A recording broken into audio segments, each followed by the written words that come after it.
Yes, Your Honor.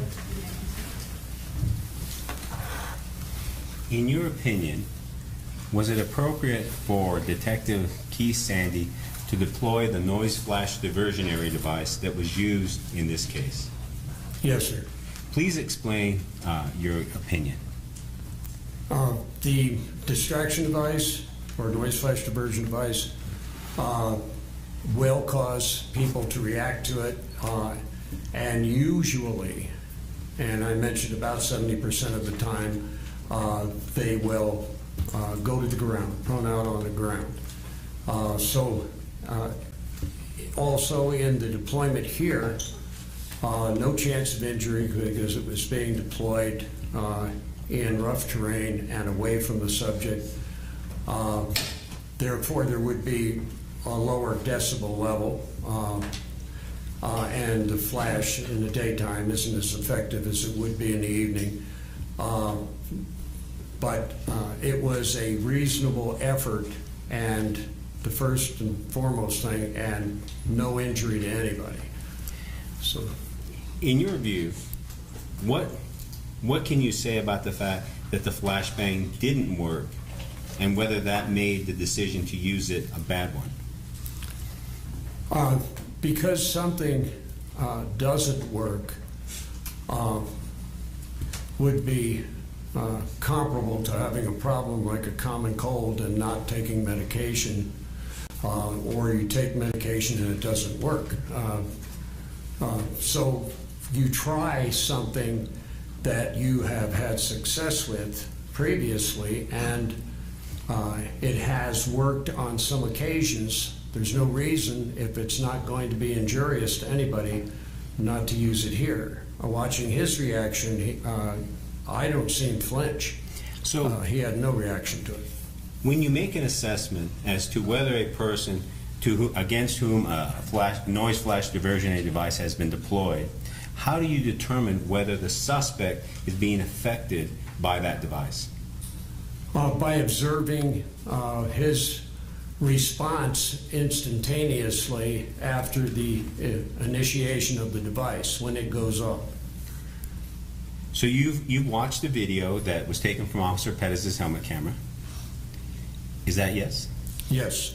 And then I'd have you focus your attention on it. Okay.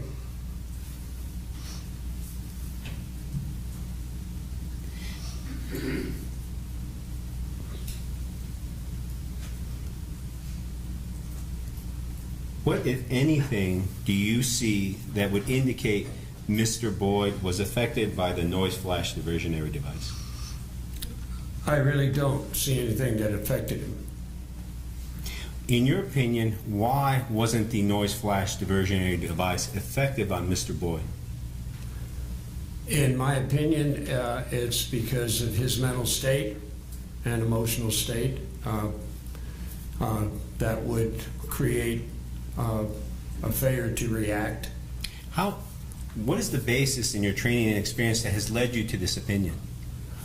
Using distraction devices when they were first initiated, all the way up through my time in retirement, and then afterwards in training with distraction devices, I come to the conclusion that people who have emotional problems react in different ways, and some things that would affect a person who doesn't have emotional problems do affect others.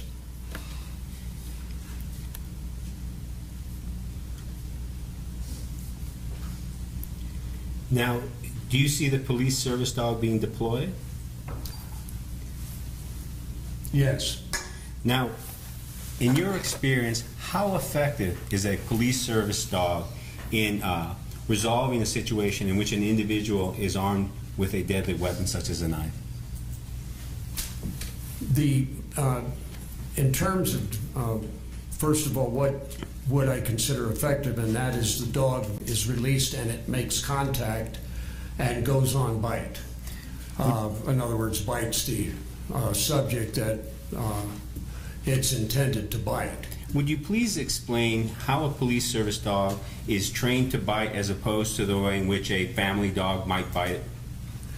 The difference would be a family dog usually would bite and then release and bite again. A police service dog goes on bites an arm, a leg, and hangs on, stays there until the dog handler literally physically removes the dog most of the time. Very seldom in a real situation does a dog release just on verbal command. It usually has to be pulled off. Now, when a police service dog bites and holds, is that called bite and hold? Yes. Now, excuse me, Mr. Rosen, I don't have any objection that we're talking about this, Judge, but I believe it may be cumulative of the... Objection, speaking objection, Your Honor? If we approach, Judge, I'm glad to approach. Okay. Okay.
I don't believe there was a question that I finished asking, so I need to probably ask it again. Now, when a police service dog bites and holds on the way you've described, isn't it true that that's called bite and hold?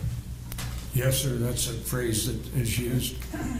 Now, in your experience, how effective is a police service dog's bite and hold in causing a suspect to essentially comply because of the pain?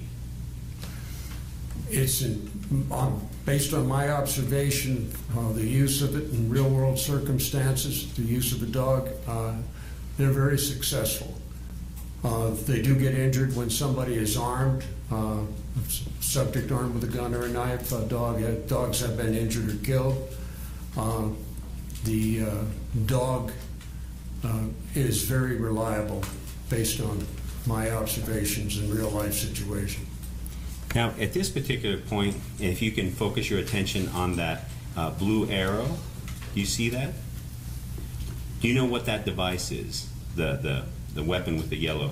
The shotgun taser? Yes. Yes, sir. Now, it's fair to say that during your career, there were no shotgun tasers. No, sir. But would you please explain to the jury your experience with shotgun tasers after you retired from active work as a police officer? My experience would be in cases that I've reviewed or situations I've reviewed when asked to by police agencies where they have been used. I'm familiar with their use. I have seen them used on the range in training scenarios, and I fired one. I fired 2 taser rounds at a paper target. That's my experience. In your experience, what is your experience with regards to the effectiveness of a taser shotgun? Excuse me, Your Honor, I'm going to object that he has insufficient foundation to give his opinions. The question is with regard to his experience, so I'm going to allow it. The effect is better in California than it is in some places, simply because people don't wear heavy clothing in California for the most part, but street people do in California. So that has something to do with it. The clothing, the barrier in which the probes are contacting, if there's some separation from the body, it's not going to work. In your opinion, when should a police officer not use a taser shotgun if a suspect has heavy clothing? In my opinion, in an effort to try to avoid injury, I would try to use it anyway if there is a potential that it might work. So I would try to use it, but I would be using it with the understanding it may not work.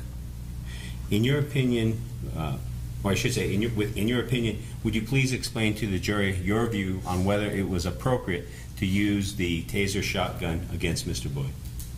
In my opinion, based on the circumstances, it was a tool they had that would give an opportunity for this to end without injury to anybody, and they should try. Now, as this incident begins to unfold, Officer Weimer-Skirch begins to move towards the area where Mr. Boyd is located. Is that your understanding of the facts in this case? Yes, sir. Now, when Mr. Boyd, when Officer Weimer-Skirch do you have an opinion with regards to the decision made by Officer Weimer-Skirch to close the distance? Yes, sir. Okay, what is that opinion? My opinion is that what he was doing was reasonable under the circumstances. Would you please explain why your opinion as to why Officer Weimer-Skirch's decision to close the distance was reasonable under the circumstances? In deploying his dog, the dog moved partially covering the distance, and then focused in on a bag or backpack of some kind, and the dog handler, Weimer-Skirch, wanted to redirect the dog towards the problem, Mr. Boyd. So he was trying to get the dog off of the bag and moving to the original intended target, which is Mr. Boyd. Why is it important for Officer Weimer-Skirch to be in close proximity of his police service dog in order to reorient the police service dog so that the dog can bite Mr. Boyd? Without the dog handler redirecting him, the dog would not do that. He would have to do that personally, and he would have to remove the dog from the item that the dog is biting on. What about the argument that Officer Weimer-Skirch, by closing the distance on Mr. Boyd, had created danger? Do you have an opinion on that? Yes, sir. And would you please explain that opinion?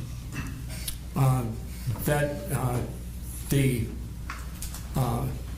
effort to redirect the dog is necessary in order to try to take Mr. Boyd into custody without a level of violence that would be above that which the dog is going to provide. So he is putting himself at risk, and it's a decision an officer makes, putting himself at risk for the benefit of a suspect.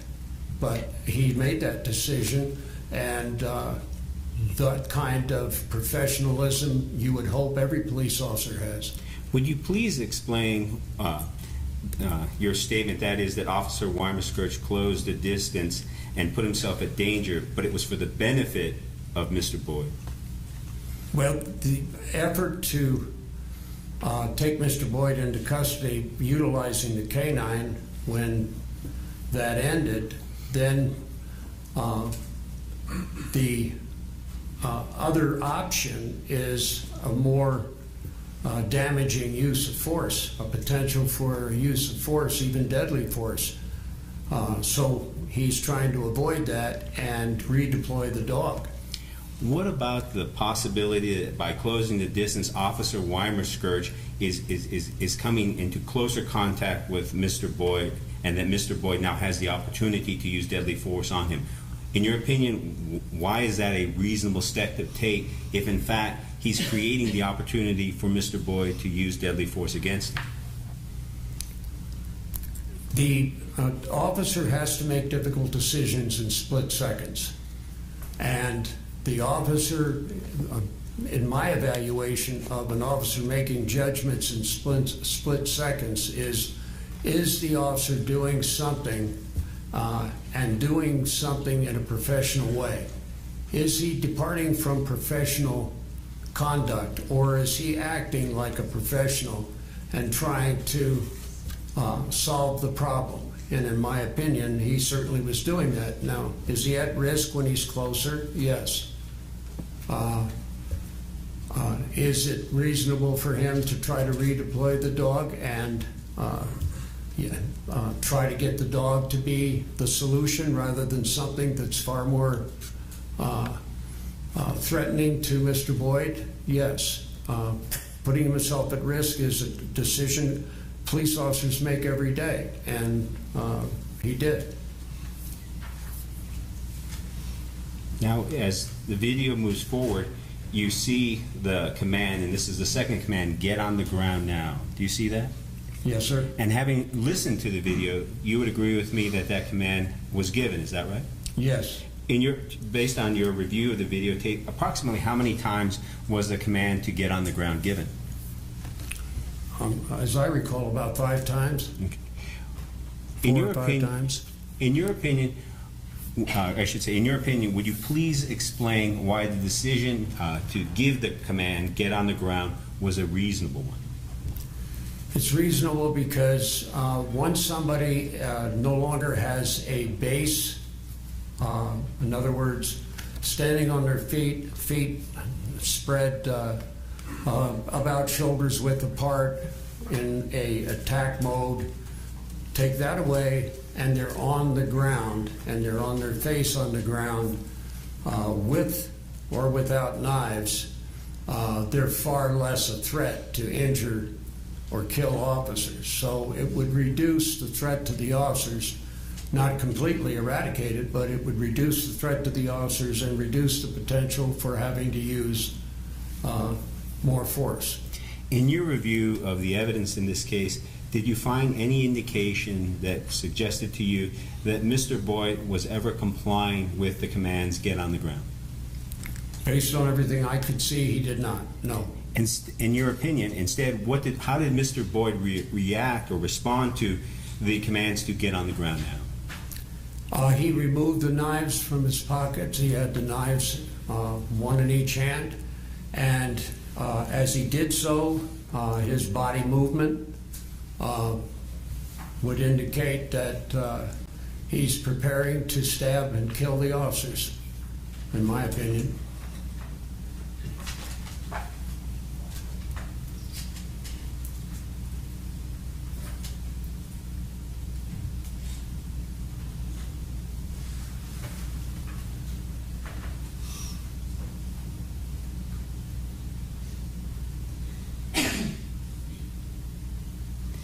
Now, how are officers trained to keep or to place their trigger finger before making decision to use deadly force? Officers are trained until they have made decision to shoot, that they will maintain their trigger finger, their index finger, on the frame of the weapon, whether it's a rifle, shotgun, or a pistol. Why is that? When we're in conflict and confrontation, the heart rate goes up, and it's very easy. It takes 11 pounds or less, and with the rifle, it can be much less than 11 pounds. It could be half that. And without intending to, if we have our finger on the trigger, we can have a reflex with our support hand that somehow our central nervous system, our weapons hand, the trigger finger, also moves, and it doesn't take that much to cause a press of the trigger, and we have an unintended round. So you keep it off of the trigger, you have it on the frame, until you have made the decision to shoot. How? And now, as the weapon and the sight picture occurs, the finger is there and the press takes place, and it's about 1/10 of a second. Excuse me, Your Honor, when we move to strike, that's perception and a time discussion that I raised with the court. Do you have any questions? foundational questions with regards to that? I'm comfortable with the request made by the state, so again, I will endeavor to make sure that the answer addresses the question that I have asked. So I'm comfortable with that request, Your Honor. I'll sustain the objection. Now, how is this idea, or I should say this process or the procedure to keep your index finger along the frame of the weapon instilled in officers? It starts in their first day of weapons training in the academy, that they're trained to keep that index finger, that trigger finger, on the frame of the weapon and off of the trigger until they intend to shoot at the target that they're training on. So as you begin to watch the trigger, or I should say the index finger or the trigger finger, what do you see occurring? It's alongside the frame, and eventually I see the trigger finger move to what appears to be the trigger. You can't see the trigger, but I know where it is. Let me back up and show that again.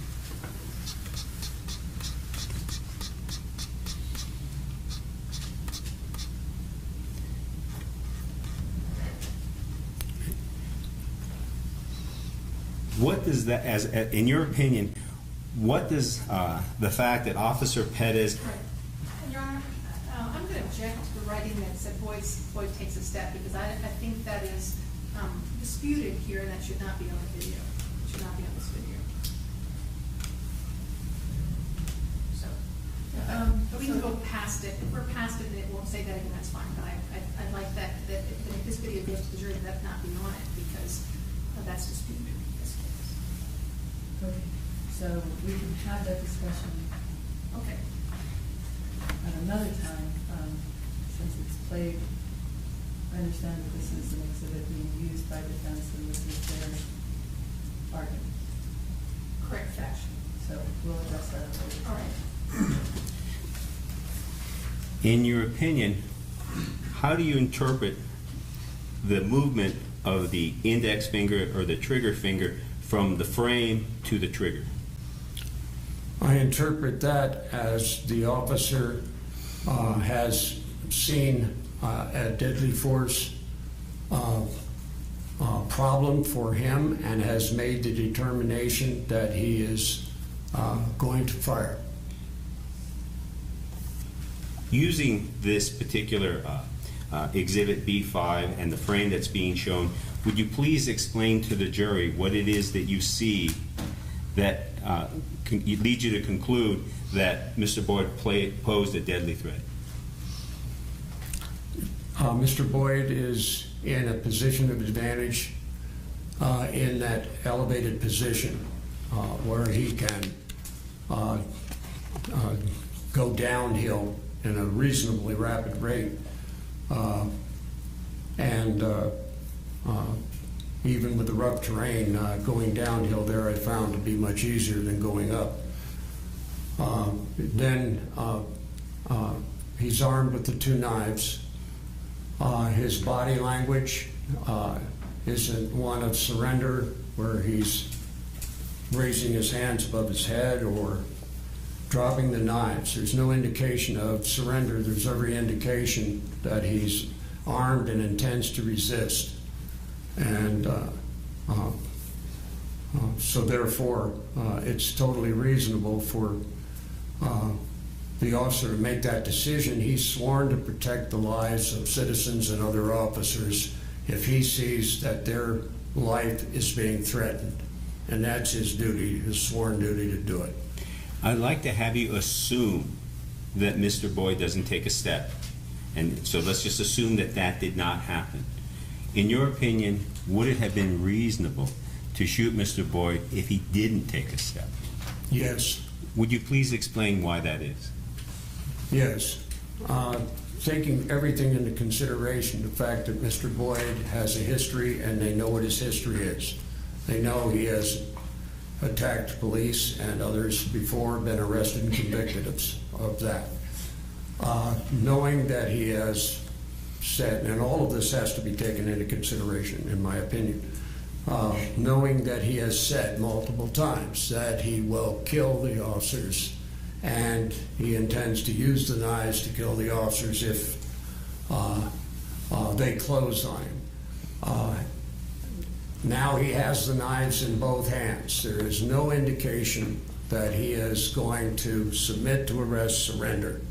None whatsoever. And the officers are now in a position, my understanding, about 9 feet away, and that distance means that Boyd can kill the officers, stab the officers, and body armor.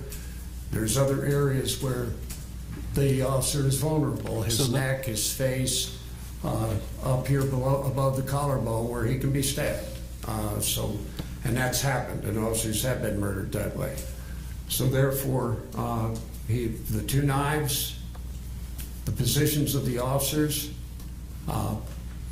everything that Officer Perez understands and knows, he's making the decision to use deadly force, and in my opinion, it's reasonable.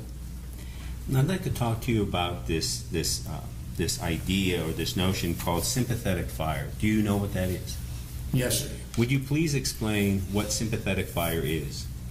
Sympathetic fire would be a circumstance where a police officer fires rounds and another police officer is impacted by the sound and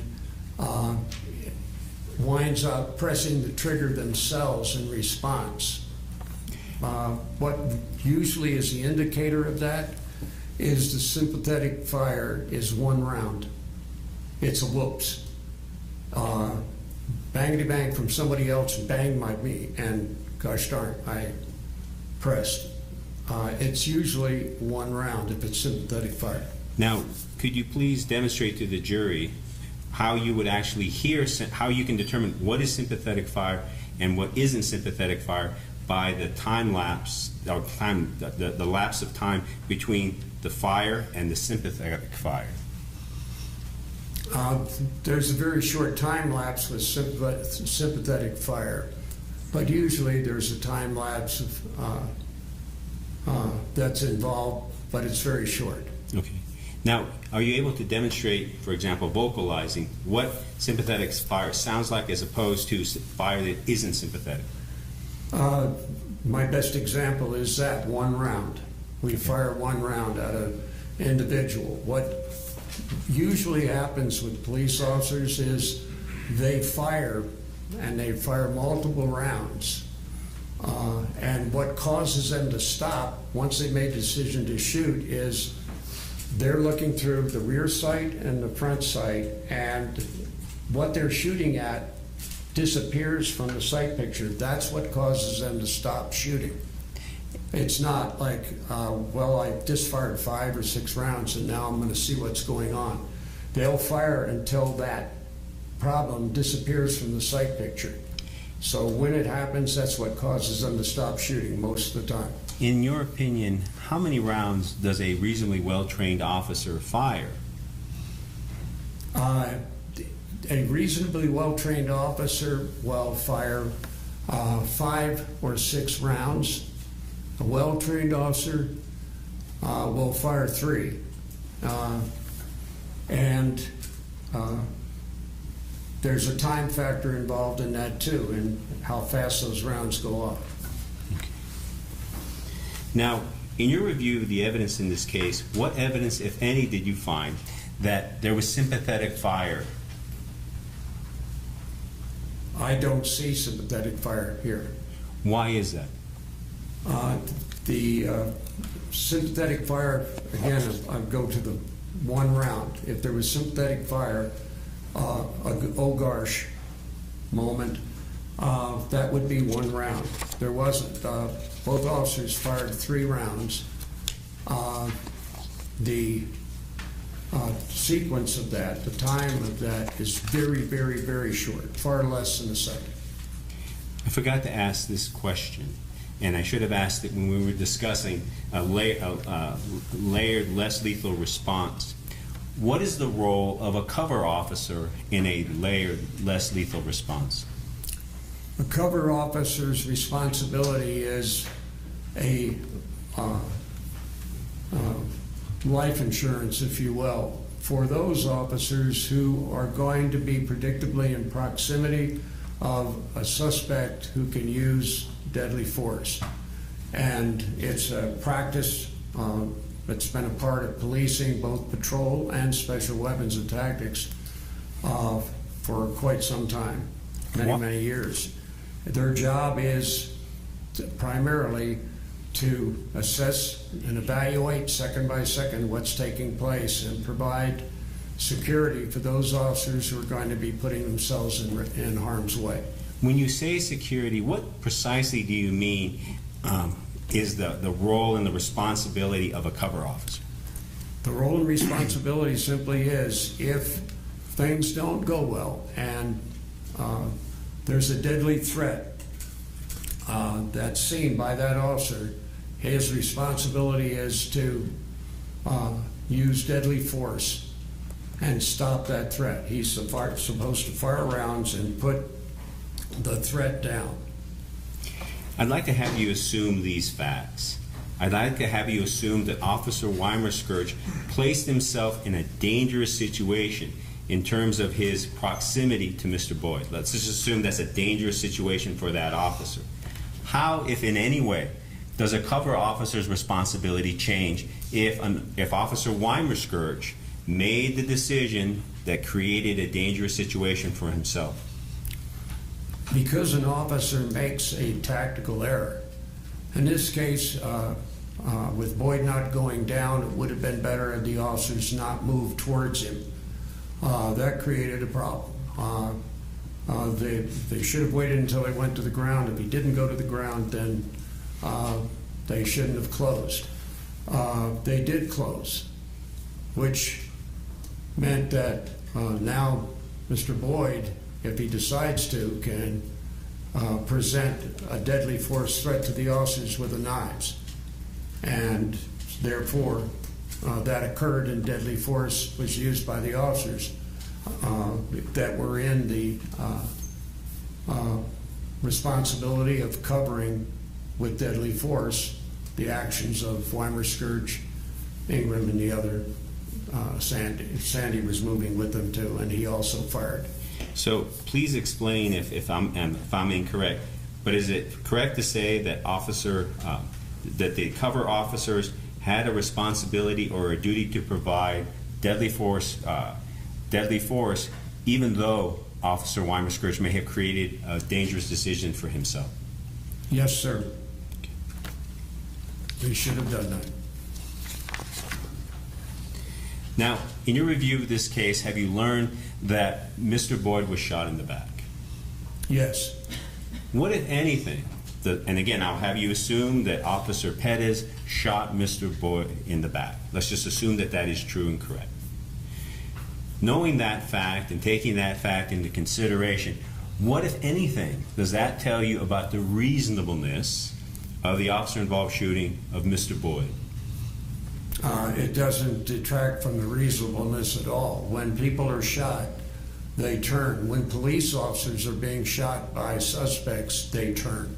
And how do you they know get that? shot in the side, in the back, until they fall. So it's what happens in shootings with shots going off in split seconds and the physical movement of the target subject and what happens as they turn.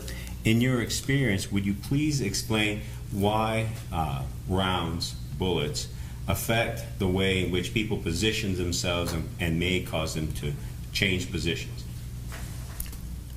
Your Honor, I'm sorry, Mr. McCarthy. Objection, insufficient foundation for this kind of testimony, that is the physics foundation. If he's testifying as to his experience and what he's observed, then it's allowed. And that was the question I believe I asked. Okay. In your experience, would you please explain how rounds, bullets, cause individuals who are being shot to move or change position? Yes, from my experience, watching people shot, they have a tendency to turn away if they're not impacted with an immediate reaction. For example, if the first round hits the spinal column, they're down. And that would happen instantaneously if the first round severed their spinal column. But multiple impacts with rounds that hit subjects or police officers, either one, as I said, they will start to turn and turn all the way around as those impacts are taking place. And I've seen that both ways, when police officers are shot and when suspects are shot. Now, are you saying that the actual bullet can cause someone to move, or are you saying something different? I'm saying that the bullet may cause somebody to move, but it's what they do, in my opinion. For example, first of all, the kind of bullet that impacts has something to do with how effective one shot or two shot or three shots are. A small, low-velocity bullet may be deadly and may hit somebody in the heart, but doesn't have an impact in that the person falls down right now. If the heart stops and it takes about 8 seconds for the blood to leave the brain, it'd still be viable. So what causes turning? People shot with 12-gauge double-aught buck shotgun rounds fall straight down. In the movies, you see them. The director has the subject fly backwards from the impact. It doesn't happen that way in real life. They fall straight down. So falling down, turning, falling down if the first round causes some kind of central nervous system dislocation and the person can't stand up anymore. Absent that, they have a tendency to turn, and I don't think it's from impact of round so much as it is an instinctive thing on the part of the person. But that's what I've observed in watching people shot. Now, if I could have the going from the podium HDMI to prosecution VGA. Yes.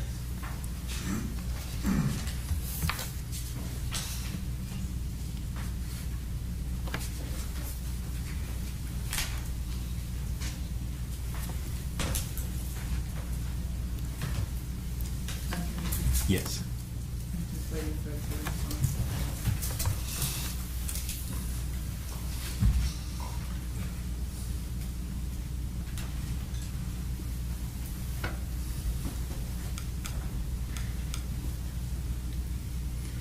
And what I'd like to put up on the screen is a portion of State's Exhibit Number 1, which is the Albuquerque Police Department Use of Force SOP, or Standard Operating Procedure.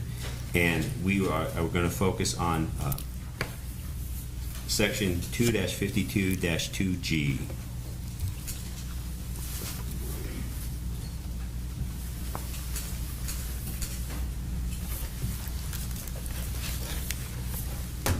Do you see that particular portion of the Albuquerque Police Department SOP in front of you?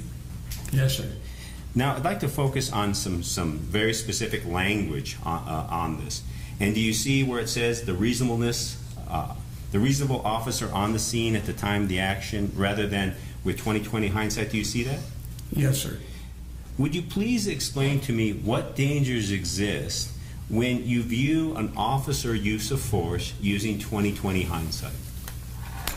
The danger exists because, first of all, we're not in that same moment that the officer is in at the time that they're confronted with the problem. The 20/20 hindsight gives us an opportunity to go backwards and to determine if there was any kind of activity on the part of the officer that might have changed all this. So therefore that's rather unfair, because officers can't predict the future. They don't know what's going to happen 5 seconds or 5 hours from now. So the 2020 hindsight reference here is simply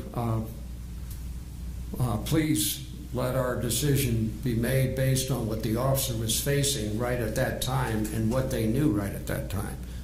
It's not fair to judge them on something that we now know a little bit later. Now I'd like to have you focus your attention on the next sentence, and the words are, the fact that police officers are often forced to make split-second decisions with limited information in situations which are tense, uncertain, and rapidly evolving. Do you see that language? Yes.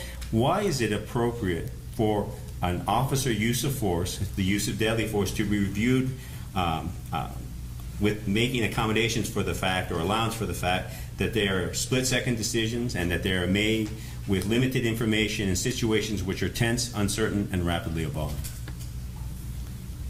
The stress and pressure that an officer is involved in on the range in training, there is some, because he's being evaluated and judged on his performance. To be engaged in real life in a deadly force situation where the officer, if he doesn't perform well, can either die himself or be responsible for another officer dying or a citizen dying. That situation, and putting that situation into a tense matter of split seconds, is real, and it's enormous, and it has to be understood. And a degree of accuracy goes away, precision goes away because of the heart rate and the emotional factors involved. Let me ask a question about what you just said. How does the stress of the situation affect an officer and being able to essentially be accurate and precise in the way they might be when they're on the shooting range? It's going to impact the officer if this is the officer's first deadly force situation. I would make a comparison, if I could, with an officer in pursuit, and it's his first pursuit. And almost always, communications tells the officer to stop screaming, "I can't understand him," and yelling into the mic. And then they have to ask him where he is, because he doesn't know, and he's trying to recall while he's driving at a high rate of speed with the siren on. Now, 2 years or 3 years later, it's the officer's fifth pursuit, and he's calm, and his voice, the communications doesn't have to say calm down, and he knows where he is, and he can give the location of the pursuit. And obviously being in a pursuit is an emotional thing, and something that creates a significant amount of stress on a police officer. But it's not anywhere in comparison to a shooting. So I use the pursuit analogous to shootings because it's comparable, but not nearly as emotionally impacting as the realization that after 8 or 10 or 12 years on the job, now I am going to stop somebody with a deadly force solution. And that is big. How does stress affect an officer's ability to shoot accurately or precisely? It will affect them. I've never seen it otherwise. It almost always degrades their accuracy. They'll train on the range and shoot 100% at a distance of 8 or 10 yards and have 100% of the rounds in the silhouette target. They call it a silhouette. It's a human shape. And there's no problem with hitting what we call the 8 ring, this area that they shoot at, to try to stop the problem. And there'll be 100% rounds there. In real life, you don't find that. It goes away. Now, if an officer has multiple shootings, they become very accurate over time and multiple shootings. I've had officers that worked with me that had multiple shootings, and their level of accuracy became well over 90% after the 7th or 8th shooting. But most cops don't have that many. What is your understanding of whether Officer Perez was involved in any more than just the James Boyd shooting? It's my understanding that this is his first use of deadly force. I'd like to turn your attention to a different section, and that states Exhibit 1, and that is Section 2-52-4, the rule that the Albuquerque Police Department imposes on its officers regarding the use of deadly force. Now, you have written training manuals and policy papers on the use of deadly force. Is that correct? Yes, sir. Is the rule followed by the Albuquerque Police Department with regard to the use of deadly force consistent with what you have taught and you have trained as being the appropriate or proper rule for officers to follow in the use of deadly force? Yes. And why do you say that? It's just what we were talking about earlier in some of the questions you asked me. For example, under A1, reasonable belief, the subject presents an immediate threat. Mr. Boyd with the 2 knives, in my opinion, is an immediate threat as the officer's closed. Serious physical injury to the officer or another officer or a member of the public. The circumstance here, knives, deadly force weapons, and another officer. Another member of the public, somebody being held hostage and has a gun to the head of the hostage. It's reasonable for the police to use deadly force to save the life of a member of the public, and they do. Excuse me, Mr. McCarthy. I'm going to object to talking about hostage situations, which is not what this is, Your Honor. We'll move on. Yeah, that's fine. I'd like to turn your attention to another section of the Albuquerque Police Department Standard Operating Procedures regarding the use of deadly force, and that is Section 2-52-2H, and that is the definition under the Albuquerque Police Department use of force policy for immediate threat.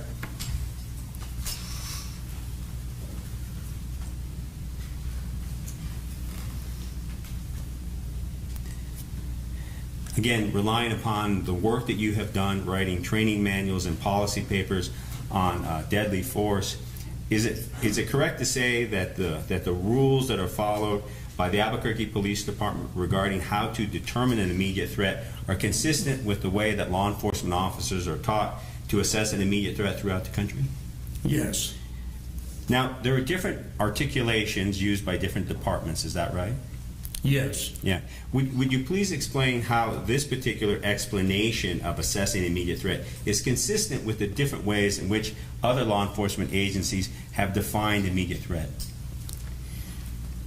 Have defined immediate threat? Yes. They defined immediate threat as, or imminent. Okay. Sometimes they say imminent. Immediate, imminent in the context of deadly force means the same thing. And so imminent or immediate threat is a threat that is going to take place, and it's apparent that it's going to take place. It looks like it's going to take place. Now, there's a statement in here that says the threat that currently exists or may happen within moments. Do you see that? Yes. Why do you believe it's reasonable for an officer to perceive an immediate effect if an attack, for instance, has yet to occur? Well, first of all, officers are trained to try to recognize a threat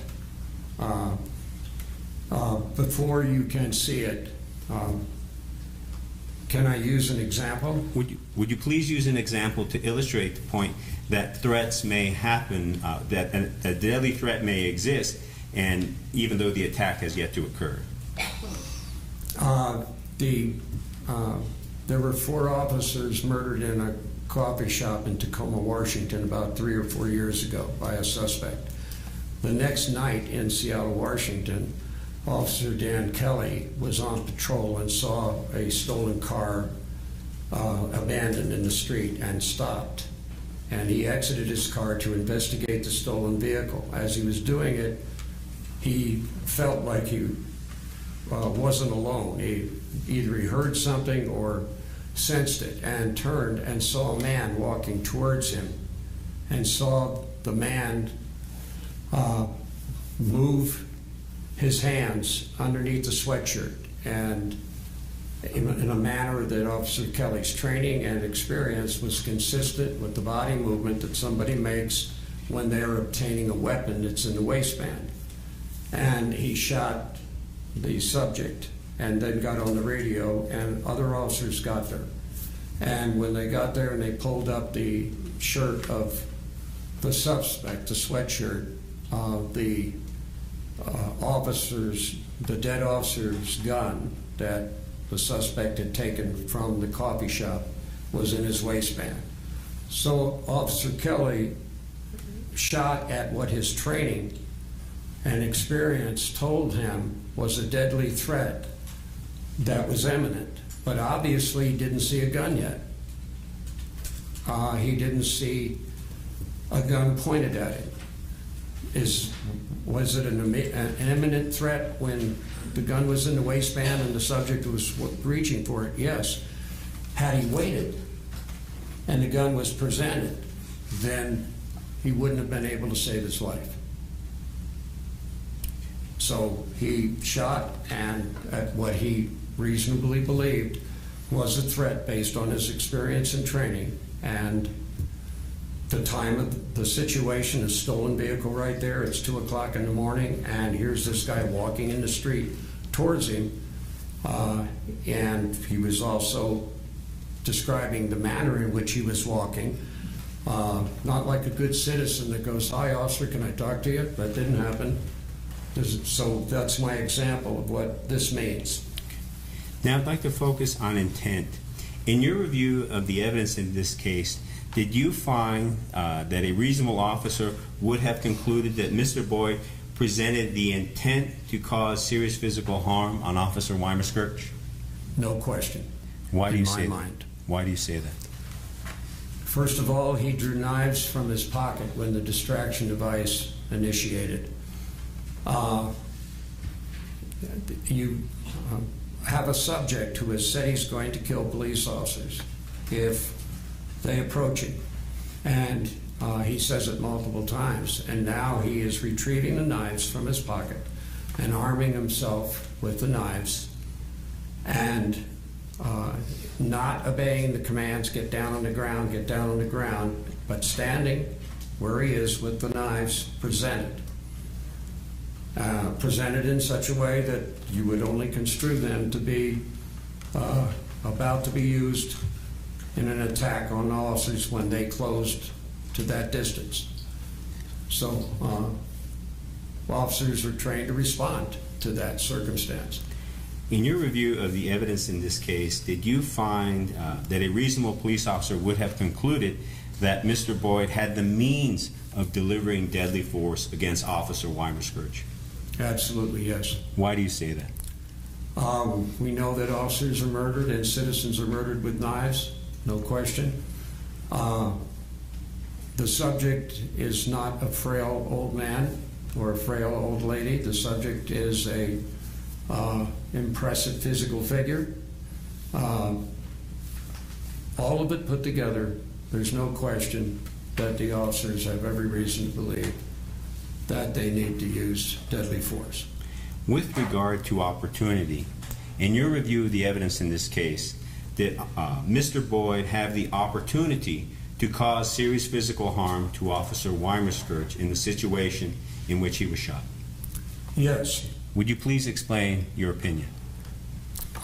With the knives and the distance closing, there's no question that somebody with the physicality of this subject and the kind of weapon that that subject has could kill Officer Weimerskirch if the subject attacked him, and it would only take a very brief amount of time for the subject to close that distance if the subject wanted to. And there was nothing that the subject was doing that indicated he was going to comply, cooperate, or surrender. Absolutely nothing. In your opinion, was the use of deadly force in this case against Mr. Boyd a reasonable decision given the circumstances facing these officers? Yes, sir. And why do you say that? There's no question that he had the physical capability, no question he had the weapons, no question he had expressed the intent and said he would do it. And when you put all of that together with the circumstances as they exist, and then we see his body position, the position that he's exhibiting, when Weimerskirch is about 8 feet or 9 feet away or 10 feet away, it's an absolute. Weimerskirch's life is at risk, no question. May I take a moment to confer you on? Yes.